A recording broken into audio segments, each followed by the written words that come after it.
सभी लोग एक बार गायत्री मंत्र का उच्चारण कर लेंगे।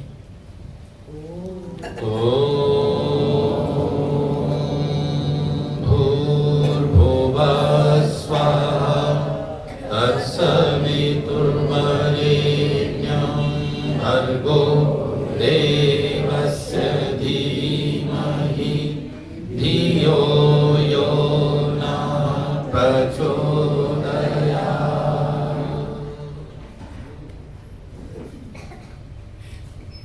सम्मान के योग्य हमारे प्रधान जी, मंत्री जी, कोषाध्यक्ष जी और मातृशक्ति, हर व्यक्ति को पॉजिटिव रहना चाहिए। नेगेटिव रहने से अपना ही नुकसान होता है, दूसरे का नहीं होता।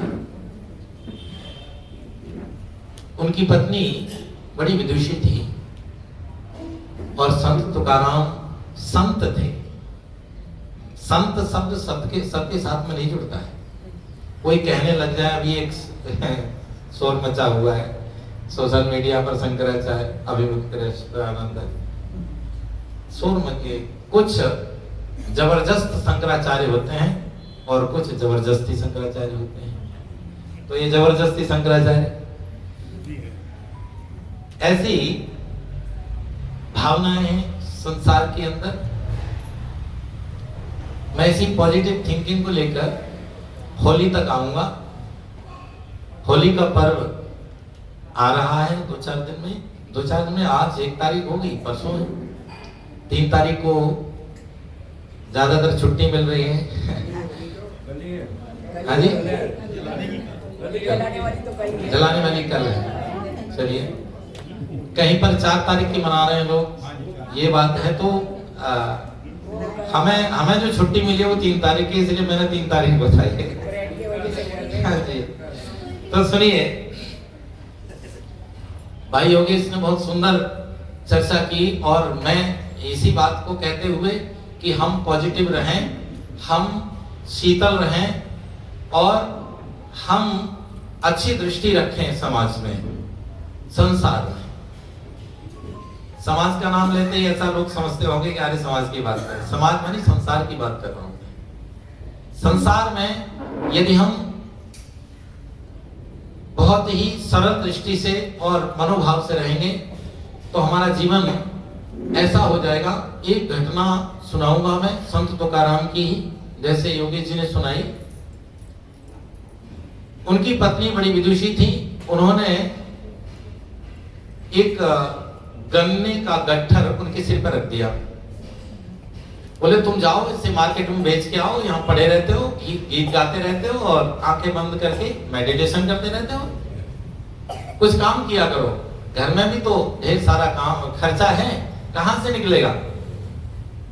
प्यारे बंधु माता बहनों, वो लेके तो गए, लेकिन बच्चों से बड़ा प्यार करते थे, गांव के रहने वाले तमाम बच्चों से।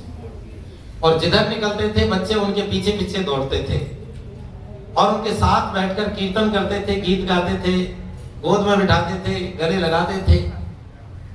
गन्ने का गट्ठर लेके जैसे ही निकले बाहर तो बच्चे आ गए उनके पास और सब बच्चों को उन्होंने आधा आधा गन्ना कर करके सबको बांट दिया। बड़ी जल्दी से खत्म हो गए। एक गन्ना बचा था और उसे घर लेकर आ गए, बहुत जल्दी आ गए। तो उनकी पत्नी ने कहा बड़ा जल्दी बेच के आ गए। बोले देवी बेच नहीं आया, बांट के आ गया है। बोले मुझे पैसे की आवश्यकता थी और अब बांट के आ गए। वो जो गन्ना बचा था उसे छीना और उसके 2 टुकड़े, नहीं, वो गन्ना लिया और संत तुकाराम की कमर में तेज से मार दिया और उसके 2 टुकड़े हो गए, है ना। संत तुकाराम दोनों गन्ने उठाते हैं और कहते हैं देवी तुम बड़ी न्यायकारी हो, तुमने 2 टुकड़े कर दिए, एक तुम खाओ और एक मैं खाऊं। यहां पर वो गर्मी दिखा सकते थे, गुस्सा आ सकता था, लेकिन देखिए ऐसे ही संत होते हैं। संत कभी क्रोध नहीं करते। तो मैं कह रहा हूं होली का पर्व आ रहा है पॉजिटिव रहिए और मन में रस घोल के रहिए। हमारे गोवर्धन लाल वर्मा जी बैठे हुए होंगे यहाँ शायद, अभी गए हैं। उन्होंने एक सूचना दी हमारे प्रधान जी को कि विकलांग लोगों ने फूलों से कलर बना के तैयार किए हैं। हमारे प्रधान जी बाद में बताएंगे आपको। और उन लोगों ने शुद्ध कलर तैयार करके और समाज को देने के लिए, बांटने के लिए, बेचने के लिए, उन्हें भी थोड़ी उस मेहनत का फल मिलना चाहिए, तो तैयार किया है। तो आज हम यहां पर निवेदन करेंगे कि उन लोगों की होली बहुत अच्छी हो जाएगी हमारी वजह से, कुछ दे देंगे तो, और हम उन कलर को अपने शरीर पर लगाएंगे तो शायद चिकित्सा हो जाएगी। इससे बढ़िया और हो नहीं सकता। तो आप लोग आर्य समाज में से उन्हीं कलर को खरीदिएगा, उपलब्ध हो जाएंगे। होली पर्व में सभी लोग मिलकर हमारी वैदिक पद्धति में सब लोग अपने अपने घरों से समिधा, सामग्री, घी, औषधि, वनस्पतियां और सुगंधित पदार्थ लेकर गांव के चौपाल पर इकट्ठे होते थे और वो सब लोग अपनी मेहनत की कमाई से सारी चीजों को लेकर आते थे। वहां पर हवन कुंड बनाया जाता था बहुत बड़ा, और हवन कुंड में बहुत शुद्ध सामग्री को आहूत किया जाता था। होली वाले दिन, जिस दिन होली जलाते हैं, यहां तो हमने महाराष्ट्र में आगे देखा रात में जला देते हैं 9 बजे, लेकिन हमारे यहां सुबह जलाई जाती है। हमारे उत्तर प्रदेश में सुबह सूर्य की किरण जैसे ही उत्पन्न होती है वैसे ही होली में आग लगाई जाती है। तो ये परंपरा हमारी वैदिक थी। सभी लोग अपनी मेहनत की कमाई से सामग्री और आदि पदार्थ लेकर आए और सभी मिलकर प्रेम से वहां पर यज्ञ कर रहे हैं। और एक पुरोहित होते थे, एक नहीं कई पुरोहित होते थे, सब मिलकर यज्ञ किया करते थे। वहां स्वाहा स्वाहा की ध्वनि प्रातः काल से गूंजायमान हो जाती थी और सुगंधि से भरपूर वातावरण हो जाता था। अब वो स्थिति बदल गई, वैदिक परंपरा थोड़ी बदल गई और बदली ऐसी कि गांव के सभी लोग अब जो उपले होते हैं ना, गोबर के बने हुए, उन्हें जाके रखते हैं एक चौपाल में, कहीं ग्राउंड में जाके वहां रख देते हैं। फिर सारे गांव वाले लोग 5-5 उपले वहां रखते चले जाते हैं और उसका बहुत बड़ा विशाल अटंबार बन जाता है, पहाड़ जैसा। और कुछ लोग तो उपद्रवी लोग तो क्या करते हैं, कुछ गरीब की झोंपड़ी उठा के उसको ऊपर डाल देते हैं। ये हमने देखा अपनी आंखों से, बेचारा वो रो रहा है उधर, और रात में झोंपड़ी उसकी उठा के वहां डाल दी। किसी का, माता जी बता रहे, किसी की खाट उठा के डाल दी। अरे ये तो छोड़ दो, कुछ उपद्रवियों ने तो एक बुढ़े आदमी को उठाया खाट पे ही और उठा के वहीं पर सुला दिया उसके ऊपर चारपाई के साथ। ऐसा उपद्रव करने वाले लोग जिन्होंने वैदिक परंपरा को छोड़ दिया और पढ़ना छोड़ दिया, इसकी वजह से ये रूप वहां पर बन के तैयार हुआ माताओं बहनों। और वहां 1 महीने के अंदर उस पूरे पहाड़ी के अंदर जो उपले रखे हुए हैं उसमें तमाम जीव जंतु जन्म ले लेते हैं, तमाम चूहे उसमें घर बना लेते हैं, सांप आदि सब वहां इकट्ठे हो जाते हैं। और एक मनचला व्यक्ति सुबह प्रातः काल में जाकर सुबह ही अंधेरे में और उसमें आग लगा देता है। आज की बात बता रहा हूं मैं, वर्तमान की। और उसमें पता नहीं कितने जीवों की हत्या हो जाती है। और फिर बाद में सारे लोग घर से जाते हैं, मुंह भी नहीं धोते और वहां जाके घूमना शुरू कर देते हैं और होली गाएंगे और कुछ जौ वगैरह ले जाते हैं, उसमें फेंकते रहते हैं और घूमते रहते हैं उसके चारों। बताइए ये अनर्थ है या नहीं है? ये होली का रूप है? बिल्कुल नहीं है। जो मैंने आपको पहले बताया, हवन करने के बाद उसमें नवीन अनाज लाया जाता था, गेहूं और जौ, विशेषकर जौ। और वो जौ हवन की अग्नि पर भूनकर उसके तीकर जलाकर और उन्हें निकाल लिया जाता था। वहां हवन के बाद में सभी लोग एक दूसरे के हाथ पे रख के गले मिला करते थे और कहते थे शुभ होली। तुम्हारे जीवन में किसी भी प्रकार का कोई अनिष्ट हो तो वो निकल जाए, हम शुभकामना करते हैं। और छोटे बड़ों से आशीर्वाद दिया करते थे, बड़े लोग उनको आशीर्वाद दिया करते थे। ये थी हमारी परंपरा। अब मैं आपको यहां एक और बात कहता हूं, ये होली है क्या चीज, ये जानना बहुत जरूरी है। होली नाम था हिरण्याकश्यप की बहन का, जी होलिका उसका नाम था, और हिरण्याकश्यप के बेटे का नाम था प्रहलाद। अब ये हिरण्याकश्यप इतना घमंडी व्यक्ति था, इतना अभिमानी था कि अपने सामने किसी को भी कुछ समझता ही नहीं था। ऐसी अराजकता फैलाने वाला हिरण्याकश्यप, उसके लिए सभी लोग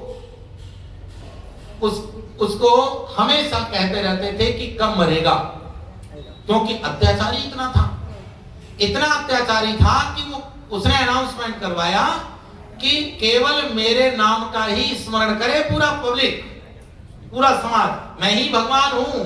अगर मेरा नाम जो नहीं लेगा उसको दंड दिया जाएगा। उसने पता नहीं कितने साधु सन्यासियों को प्रताड़ित किया, और प्रताड़ित करने के बाद में अपने बेटे के पास भी उसने सूचना भेजी और उसे समझाया कि तू छोटा बच्चा है, केवल मेरे नाम का स्मरण किया कर, मेरे से अलग और कोई भगवान नहीं है। लेकिन प्यारे बंधु माता बहनों, वो छोटा बालक केवल भगवान के नाम का ही स्मरण करता था, और जब उसके सामने उसके नाम का, भगवान के नाम का स्मरण करता था तो हिरण्याकश्यप को और ज्यादा क्रोध आता था, आग बबूला हो जाता था। उसने अपने ही बच्चे को इतना प्रताड़ित किया, इतना प्रताड़ित किया कि उसको क्या नहीं किया, ऊपर से भिगवाया, गर्म पानी में छुड़वाया, पेड़ से बनवा के उसकी मार लगाई, अनेकों प्रकार के उस इनके ग्रंथों में सब लिखे हुए हैं सारे प्रमाण। मैं यहां पर एक बात कहना चाहूंगा कि जो जबरदस्ती भगवान होते हैं, मैंने पहले बोला था ना, जो जबरदस्त भगवान होते हैं और ये जबरदस्ती भगवान होते हैं, तो ये जो जबरदस्ती बनने वाले लोग हैं उनसे सावधान रहिए, और उन लोगों को प्रेम से ही बात करिए, उनसे झगड़ा मत करिए। झगड़ा करेंगे तो आपका भी नेगेटिविटी हो जाएगी, पॉजिटिविटी समाप्त हो जाएगी। इसलिए इस होली के पर्व पर ये जो क्रोध रूपी हिरण्याकश्यप जो हमारा है, अभिमान रूपी हिरण्याकश्यप है, उस हिरण्याकश्यप से भक्ति रूपी प्रहलाद को समाप्त करने की चेष्टा मत करिए। यदि प्रहलाद को बचाना है, भगवान की भक्ति बचानी है, तो केवल मात्र पॉजिटिव रहिए। और ये होली का पर्व हम यहाँ हर साल हवन किया करते हैं, और हर साल चंदन लेपन किया करते हैं, इस बार भी करेंगे, विधिवत करेंगे। और यहाँ आप जितने भी लोग कुछ भी ला सकते हैं, दान में घी ला सकते हैं, सामग्री तो हमारे पास पर्याप्त है, वो भी ला सकते हैं, लेकिन हमारे यहाँ से शुद्ध ज्यादा नहीं मिलती। इस सामग्री मिलाने के लिए एपीएमसी मार्केट में कुछ औषधियां है ना, जटामासी है, नागर मोता है, अगर तगर है, ये सारी औषधियों के नाम हमसे ले जाओ, एक एक औषधि आप लोग खरीद लाइए। हम लोग यहाँ विशाल हवन करेंगे होली वाले दिन, है ना, चंदन लेकर आइए, है ना, इससे बढ़िया और क्या होगा। और फिर नया अनाज लेकर आइए। अब मैं थोड़ी भाभी जी की बात कहता हूँ, हमारी डॉक्टर भाभी बैठे हुए सामने, इन्होंने पता नहीं कितने लोगों का उपकार किया है, मेरे बच्चों का भी उपकार हुआ है इन्हीं के हाथों से। ये तो मैं एक बात कहना चाहूंगा यहाँ, ये जो मैंने नए अनाज की चर्चा की थी, अभी वसंत ऋतु आरंभ हो गई है, और वसंत आरंभ होने में जो नया अनाज उत्पन्न हो रहा है, जौ, सबसे पहले क्या नाम है, जौ। उस जौ को लेकर आओ, उसके होला बनाओ।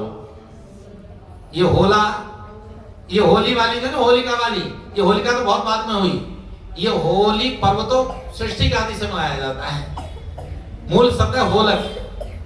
क्या है जी, होलक। होलक किसे कहते हैं, चना, मटर, जौ, गेहूं आदि के आधा जला हुआ जो अनाज होता है, उसे हम खाते हैं तो हमारे अंदर के कई प्रकार के रोग समाप्त हो जाते हैं।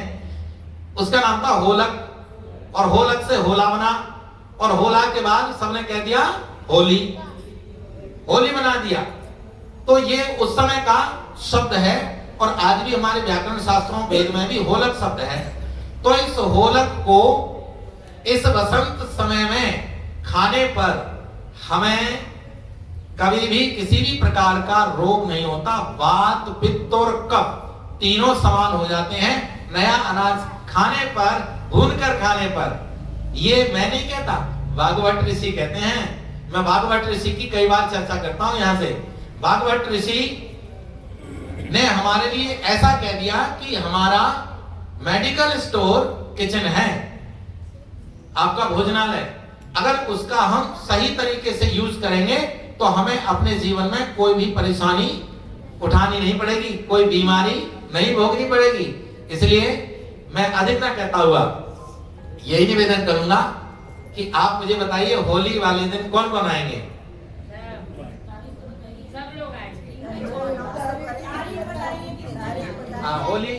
होली वाला दिन कौन सा है? 3 तारीख को सुबह, 3 तारीख को सुबह यहाँ पर 8 बजे सभी लोग आए। मंगलवार परसों। तो आप सभी लोगों से मैंने ये भी कह दिया, औषधीय वनस्पति लाओ। कुछ लोग नया अनाज लेकर आओ, जौ आदि, चना आदि, मटर आदि भी ला सकते हैं, और वो हम यज्ञ की वेदी पर अग्नि से उसे भून सकते हैं, कोई दोष नहीं है। और वहां से उस होला को लेकर हम उसका आनंद उठा सकते हैं।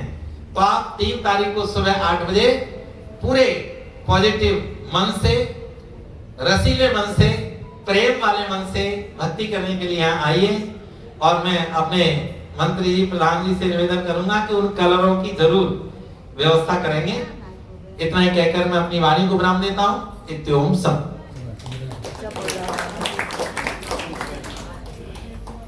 हाँ, संगठन सूत्र कर लें।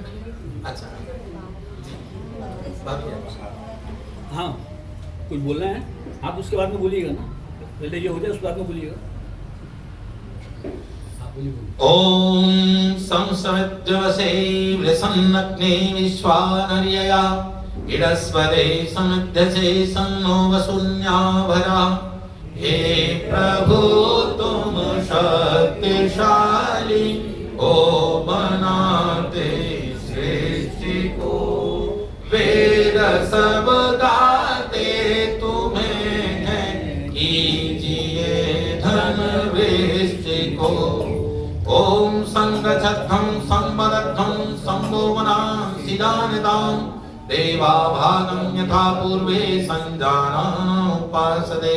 प्रेम से मिलकर चलो, बोलो सभी ज्ञानी बनो, पूर्वजों की भांति तुम कर्तव्य के मानी बनो।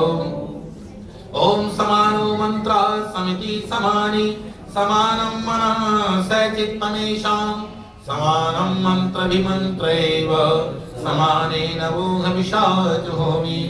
ओम विचार समान सबके, चित्त मन सब एक हो, ज्ञान देता हूँ बराबर, भोग्य पास सब नेक हो।